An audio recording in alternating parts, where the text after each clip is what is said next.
لوگوں کے سامنے جھوٹی حدیثیں بیان کرنے والے، ان جھوٹی حدیثیں بیان کرنے والوں میں سے ایک طاہر القادری کا بھی نام سنا ہوگا آپ نے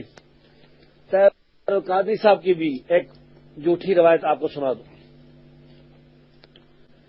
طاہر القادری صاحب جو ڈاکٹر بنا ہوا ہے، اس نے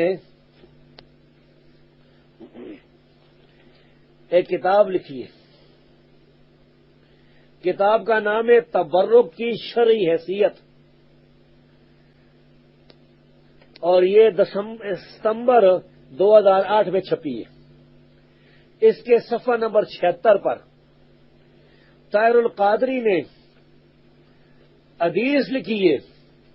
کیا کہتے ہیں؟ طاہر القادری صاحب نے کیا کہا ہے؟ حدیث لکھی ہے زرقانی کے حوالے سے کہ حضور نبی اکرم صلی اللہ علیہ وسلم جب پتھروں پر چلتے تو آپ صلی اللہ علیہ وسلم کے پاؤں مبارک کے نیچے وہ نرم ہو جاتے اور قدم مبارک کے نشان ان پر لگ جاتے۔ یہ طاہر القادری صاحب کی کتاب ہے تبرک کی شرعی حیثیت، صفحہ 76 پر یہ لکھی ہوئی ہے۔ اب جو آدمی عوام میں سے پڑھے گا نا، جو طاہر القادری صاحب کی بڑی عزت کرتا ہے کہ او ہو یہ تو بڑے ڈاکٹر ہیں اور یہ ہے اور وہ ہے، تو وہ تو فوراً آنکھیں باندھ کر کے تسلیم کر لے گا کہ رسول اللہ صلی اللہ علیہ وسلم جب بھی زمین پر چلتے تھے تو زمین پر آپ کے قدموں کے نشان پڑ جاتے تھے۔ کسی پتھر پر بھی آپ نے قدم رکھا ہے تو نرم ہو جاتا تھا ربڑ کی طرح اور اس طرح پلاسٹک کی طرح، اور پھر آپ کا قدم کا نشان پڑ جاتا تھا۔ تو ہم نے کیا کیا؟ ہم نے یہ زرقانی جو مولوی صاحب تھے ان کی کتاب شرع المواہب دنیا کو دیکھا ہے، تو ادھر زرقانی نے، اس مولوی نے یہ روایت جلد نمبر 5 صفحہ 482، اور اس نے طاہر القادری صاحب نے بھی یہی والا دیا ہے، اس میں اس حدیث کو بغیر سند کے نقل کیا، یعنی اس حدیث کی کوئی سند نہیں ہے، اس روایت کا کوئی سر پیر نہیں ہے، اور لکھا ہے پھر زرقانی نے وَأَنْكَرَهُ سیوطی نے اس حدیث کا انکار کیا ہے، وقال اور کہا ہے لم اقف له على اصل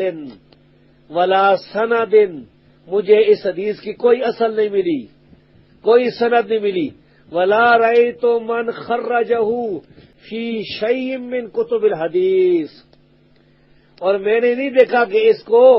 حدیث کی کتابوں میں کسی نے روایت کیا ہو۔ وَكَذَا أَنْكَرَهُ غَيْرُهُ، اسی طرح دوسرے لوگوں نے بھی اس حدیث کا انکار کیا ہے۔ لیکن اب یہ مولوی صاحب لیکن کر کے لیکن اس طریقے سے اس موضوع اور بے اصل روایت اس کو بیان کر رہے ہیں لوگوں کے سامنے۔ عبدالرحمن ناوی نام بھی ایک صوفی تھا، اس نے بھی الجامع الصغیر میں لکھا ہے وَلَمْ أَقِفْ لَهُ عَلَى أَصْلٍ، اس حدیث کی کوئی اثر مجھے نہیں ملی، بلکہ محمد بن یوسف الصالح شامی نامی ایک اور مولوی نے کہا وَلَا وُجُودَ لِذَلِكَ فِي كُتُبِ الْحَدِيثِ، البتہ اس حدیث کا محدثین کی کتابوں میں کوئی وجود نہیں ہے، کوئی وجود ہے ہی نہیں۔